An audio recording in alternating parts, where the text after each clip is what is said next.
जय जय शिव शंभू मित्रों, सभी को मेरा प्रणाम। जय भवानी। सबसे पहले पी लेते हैं पानी। मित्रों, आज है नवरात्रि का 7वां दिन। आज माँ कालरात्रि की पूजा होती है। ओम नमः शिवाय।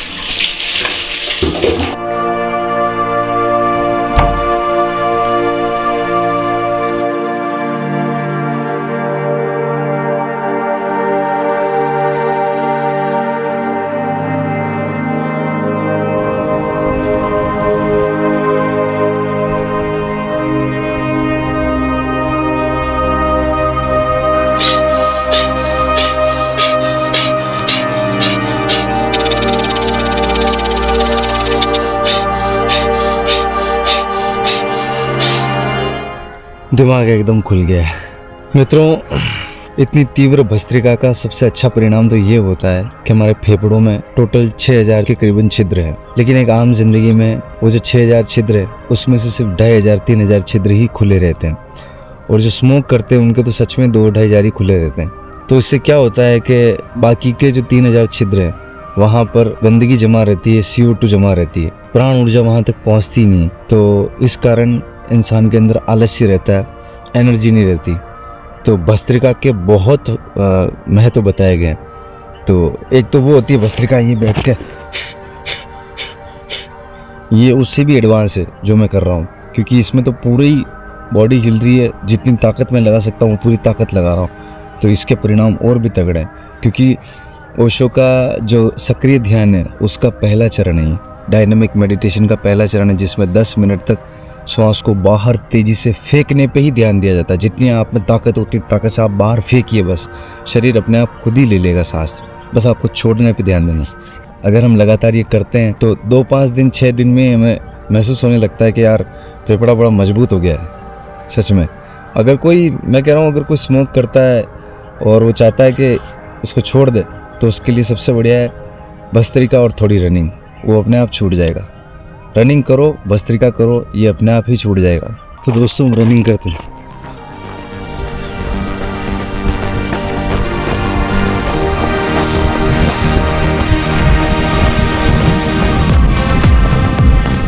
हर हर महादेव।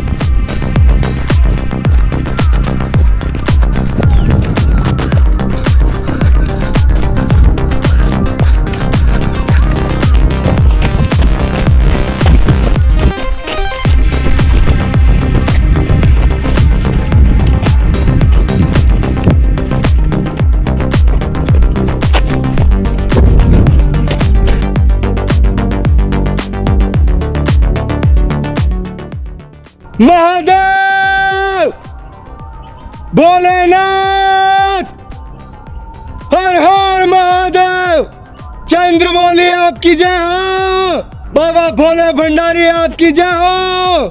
जय जय शिव शंभू।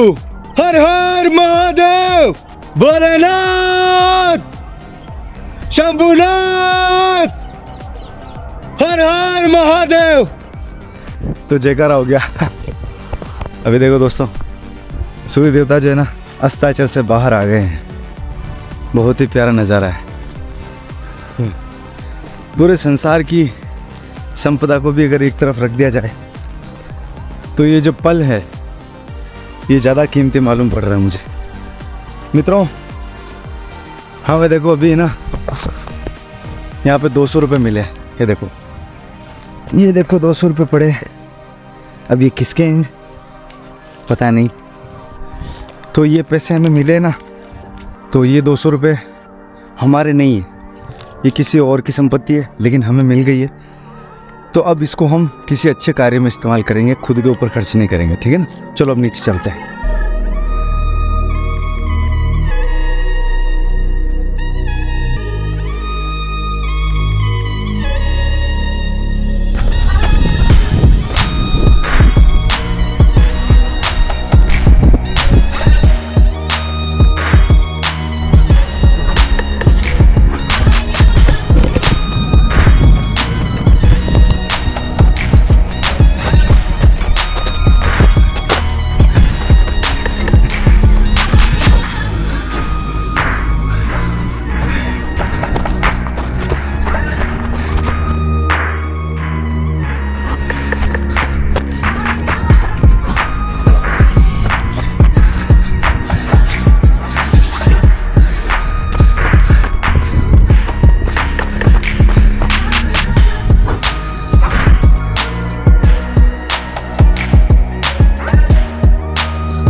अब सूर्यदेव को जल अर्पण करते हैं, फिर उसके बाद ध्यान में बैठते हैं।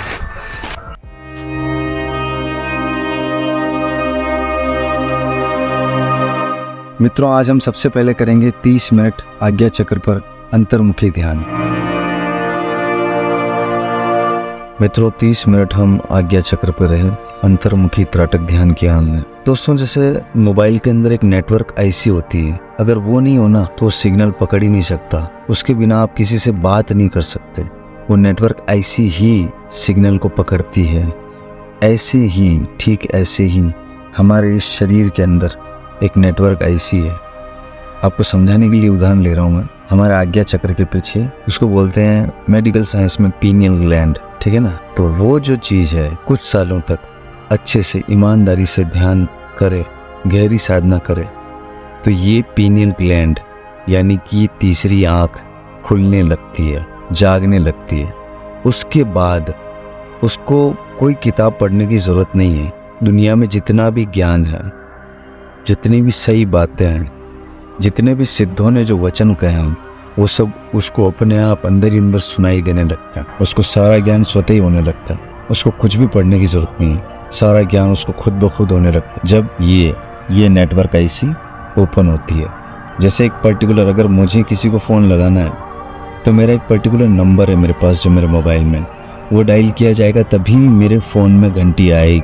ठीक वैसे ही हमारा ये जो तीसरा नेत्र है, इसकी कुछ फ्रिक्वेंसीज़ हैं। तो जब ये खुल जाता है तो बहुत सी ऐसी फ्रिक्वेंसीज़ है जो हमारी अभी पकड़ से बाहर है, उन सभी फ्रिक्वेंसीज़ को हम पकड़ने लगते हैं। बहुत सी ऐसी बातें हैं, बहुत से ऐसे रहस्य हैं, इनको जानने लगते हैं जो एक आम इंसान नहीं जान सकता। हम सभी आम भी हैं, हम सभी बहुत ख़ास भी बन सकते हैं। ये सारी संभावना हमारे अंदर है। ठीक है मित्रों, तो ये आज्ञा चक्र के विषय में कुछ जो मुझे पता है वो मैं आपको बता रहा हूँ, जो मैंने पढ़ा भी है, केरन संहिता में पढ़ा है और पातंजल योग प्रदीप में भी पढ़ा है। तो अब हम बहिर्मुखी त्राटक ध्यान करेंगे, वो कैमरे के लेंस पे करेंगे। बड़े निश्चल भाव से, बड़े प्रेम से कैमरे के लेंस को देखते रहेंगे। ठीक है, चलो ये करते हैं। मित्रों, आज त्राटक सहज ही 15 मिनट हो गया, हमारी आंखों में आंसू नहीं आया। तो ऐसे ही होता है क्योंकि हम लगातार कर रहे हैं ना, तो अपने आप धीरे धीरे ग्रोथ होती है। कल मैंने आपको मेहर बाबा वाली बात बताई, तो मेहर बाबा 3 साल तक, अब रोज़ाना वो कितने घंटे साधना करते थे ये तो मुझे नहीं पता, लेकिन वो जितने भी घंटे करते थे उसमें बस वो आंखें खुली रख के छत को ही देखते रहते थे, खाली सफ़ेद छत को मेहर बाबा देखते रहते थे। अभी हम कुछ दिनों से 10-10 मिनट कर रहे थे, लेकिन आज 15 मिनट हुआ और आंखों में से आंसू नहीं आए। तो ऐसे ही धीरे धीरे ग्रो करेंगे, बहुत मज़ा आ रहा है।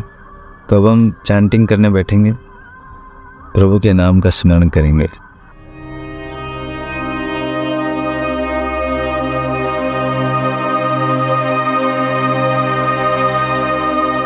मित्रों, अभी हम भयंकर कलयुग के समय में जी रहे हैं और नहीं चाहते हुए भी बहुत उल्टे सीधे कर्म कर रहे हैं।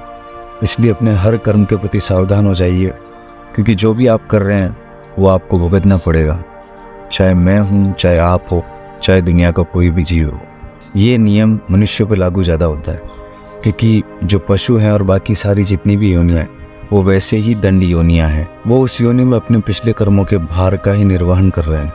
पिछले गलत कर्मों के भार के कारण ही उनको इस तरह की योनियाँ मिली है। आपने, मैंने कुछ शुभ कर्म किए हैं जिस कारण हमें मानव देह मिली। शुभ कर्मों पर ध्यान दीजिए, अशुभ से बचिए, ठीक है ना। और भगवान के नाम का कीर्तन कीजिए और अपने आत्मा पे जमे हुए मैल को हटाइए, क्योंकि दुनिया में कोई भी ऐसा नहीं है जो दूध से धुला हुआ है। मैं भी नहीं हूँ, आप भी नहीं, हम सब गलतियाँ करते हैं।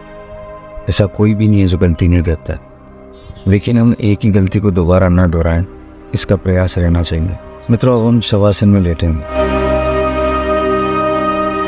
मित्रों, आधे घंटे का शवासन हमने किया आज, क्योंकि अब क्या सर्दियाँ आने वाली हैं, तो दिन का समय जो है वो छोटा होता जा रहा है। मित्रों, अभी समय हुआ है 9:11। सर्दियाँ शुरू होने वाली, तो दिन का टाइम जो है वो कम होता जा रहा है। अब हम पढ़ेंगे परमहंस योगानंद की ऑटोबायोग्राफी का 13वां चैप्टर।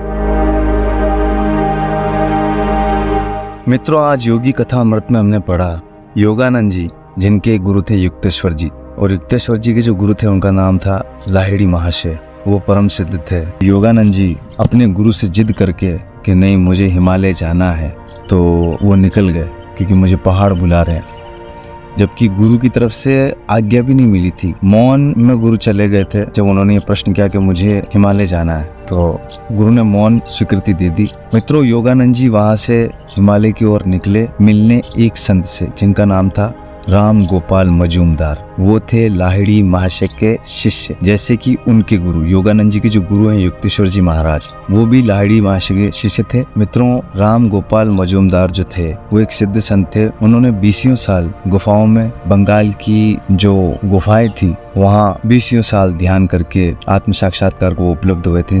वो 18 घंटे ध्यान करते थे और फिर उसके बाद एक गुफा में तो उन्होंने 20 साल तक 18 घंटे रेगुलर ध्यान किया।